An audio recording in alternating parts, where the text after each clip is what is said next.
अस्सलाम वालेकुम नाज़रीन, उम्मीद करता हूँ आप खैर आफियत से होंगे। मैं हूँ आपका छोटा भाई नईम रज़ा। आइए आज सुनेंगे कि क्या हामिला औरत यानी प्रेग्नेंट औरत क्या रोज़ा रख सकती हैं या नहीं, या दूध पिलाने वाले बच्चे औरतें रोज़ा रख सकती हैं या नहीं। इस बारे में आज की फुल जानकारी होने वाली है, तो वीडियो को एंड तक बने, बिल्कुल मिस न करें। आपको सही जानकारी पूरी डिटेल मिलने वाली है मुफ्ती सलमान अज़हरी से। तो चलिए वीडियो को प्ले करें। अगर बच्चे की उम्र 3 माह की है तो क्या उसकी माँ रोज़ा रह सकती है? अब यहाँ पर ये तीनों सवाल एक साथ मैं ले लेता हूँ कि औरतों के सवालात हैं। औरतों ने पूछा है, हामिला हो, प्रेग्नेंट है औरत या बच्चे वाली है, ये दोनों सूरतों में ये देखा जाए कि अगर वो रोज़ा रखती है तो उसके बच्चे पर ख़तरा है। जैसे प्रेग्नेंट औरत, हामिला औरत, ख़तरा हो सकता है उसके बच्चे के लिए। या दूध पिलाने वाली औरत कि अगर वो रोज़ा रखेगी तो उसके बच्चे को दूध नहीं मिलेगा।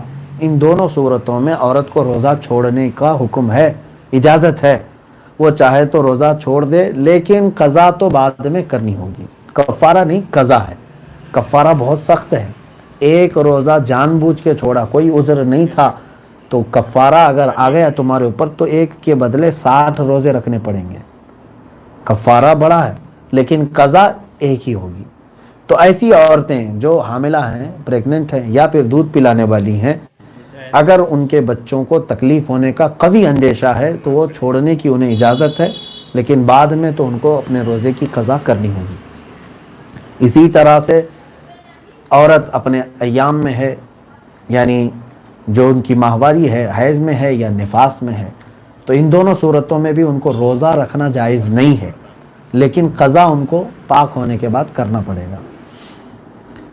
दोस्तों, मुफ्ती सलमान अज़हरी ने साफ तौर पे प्रेग्नेंट औरतें और दूध पिलाने वाली औरतें के लिए रोज़ा रखने के हवाले से मसला बताया है। उन्होंने मसले में मुफ्ती सलमान अज़हरी ने जो भी जानकारी दी है बिल्कुल सही है और आप भी उस पर अमल कर सकते हैं। दूध पिलाने वाले प्रेग्नेंट महिला जो होते हैं, अगर अंदेशा है कि इसमें तबीयत ख़राब हो सकती है या बच्चे का कोई असर पड़ सकता है, तो रोज़ा छोड़ सकती हैं, लेकिन उसका क़ज़ा करना है, कफ़ारा नहीं। कफ़ारा बड़ा होता है, क़ज़ा करना ज़रूरी है। चलिए मुफ्ती सलमान अज़हरी की पूरी डिटेल इस वीडियो में जानेंगे। बस आपसे एक छोटी सी रिक्वेस्ट है कि हमारी वीडियो को शेयर कर दीजिए और सब्सक्राइब कर दीजिए। Thank you. एक सवाल ये है, रोज़े की हालत में बाल और नाखून निकालने से क्या रोज़ा मकरूह होता है? नहीं, बिल्कुल नहीं। बाल भी निकाल सकते हैं आप, नाखून भी निकाल सकते हैं, कोई हरज नहीं। बाल निकालने से, नाखून निकालने से रोज़े पर कोई फ़र्क नहीं पड़ता। सवाल ये है, अगर बीमारी की वजह से रोज़ा छूट जाए तो उन रोज़ों की क़ज़ा रखनी है या फ़िदिया देने से अदा हो जाएगा? दो चीज़ें हैं। बीमारी किस तरह की है? एक है बूढ़ा शख्स जिसको शेख फ़ानी कहते हैं, यानी अब वो दुनिया से जाने के इंतज़ार में है। आखिर ज़माने की जो बीमारियां होती हैं जिनको मर्ज़ुल मौत कहते हैं, यानी अब सही होने का अंदेशा कम है, उन लोगों के लिए ये है कि वो रोज़ा नहीं रखे तो उनको फ़िदिया देना होगा। यानी एक रोज़े के बदले एक मिस्कीन को 2 वक्त का खाना या 2 मिस्कीनों को खिलाना, ये फ़िदिया है। एक मिस्कीन को 2 वक्त का खाना खिलाना एक रोज़े के बदले। और अगर ऐसी बीमारी हुई थी, रमज़ान में कुछ बीमार हुआ था लेकिन बाद में सही हुआ, तो फिर अब वो फ़िदिया नहीं देगा बल्कि अपने रोज़े की क़ज़ा ही करेगा। उसके लिए फ़िदिया नहीं है। सिर्फ वो बीमार जिसको अब मौत का अंदेशा हो गया, या तो फिर ऐसा करे वो कि अब उसको मिस्कीन को फ़िदिया देने की तक ताकत नहीं है, तो अपने बच्चों को वसीयत करके जाए कि अगर मैं इस बीमारी के बाद मर गया तो मेरे इतने रोज़े बाकी हैं, मेरे माल में से इतने रोज़ों का तुम फ़िदिया अदा कर दो, तो भी इंशाअल्लाह अज़ीज़ उसके ऊपर से ये रोज़ों का गुनाह हट जाएगा। कोई है शुगर का मरीज़, उनका सवाल है कि मैं शुगर का मरीज़ हूँ, डॉक्टर ने रोज़ा रखने से मना किया है, फिर भी मैं रोज़ा रखना चाहता हूँ, इस हाल में मुझे क्या करना चाहिए? शुगर के जो मरीज़ हैं उनको ज़्यादा देर तक भूख बर्दाश्त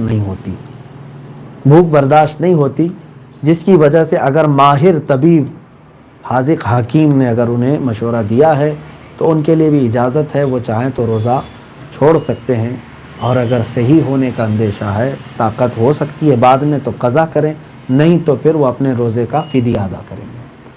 اپنی جان کو جوخم میں ڈالنا، اپنے آپ کو ہلاکت میں ڈالنا، شریعت اس کی اجازت نہیں دیتا۔ یعنی ایسی بیماری تھی کہ روزہ نہ رکھنے سے آپ کی جان محفوظ ہو سکتی تھی، پھر بھی آپ نے زبردستی روزہ رکھا، تو پھر آپ نے اپنے آپ کو ہلاکت میں ڈال دیا۔ اس کا حکم اللہ تعالیٰ نے نہیں دیا ہے۔ دوستو، مفتی سلمان اظہری کے بیان اگر آپ پورے اینڈ تک سن لیے ہوں گے تو یقیناً آپ اس ویڈیو کے سننے کے بعد عمل کریں گے۔ رمضان کے حوالے سے جو عورتیں سوال کی تھیں، اس کے بارے میں مفتی سلمان اظہری نے پوری ڈیٹیل میں جانکاری دے چکے ہیں۔ ہم سے زیادہ جانکاری مفتی سلمان اظہری کے بیان سننے کے بعد آپ کو مل چکا ہوگا۔ بس آپ سے ایک چھوٹی سی ریکویسٹ کرتے ہیں ہماری کہ ویڈیو کو صدقہ جاریہ سمجھ کر شیئر کر دیا کیجیے، تاکہ ایک دوسرے کو سیکھنے اور سکھانے کا موقع مل سکے۔ بس آپ سے ایک چھوٹی سی اور ریکویسٹ ہے کہ ہماری ویڈیو کو چینل کو سبسکرائب کر دیجیے اور شیئر کر دیا کیجیے۔ تھینک یو سو مچ۔ پھر ملتے ہیں کسی نیکسٹ ویڈیو میں۔ اگلا ٹاپک ہوگا، کیا روزہ رکھ کر لپسٹک لگا سکتی ہیں یا نہیں۔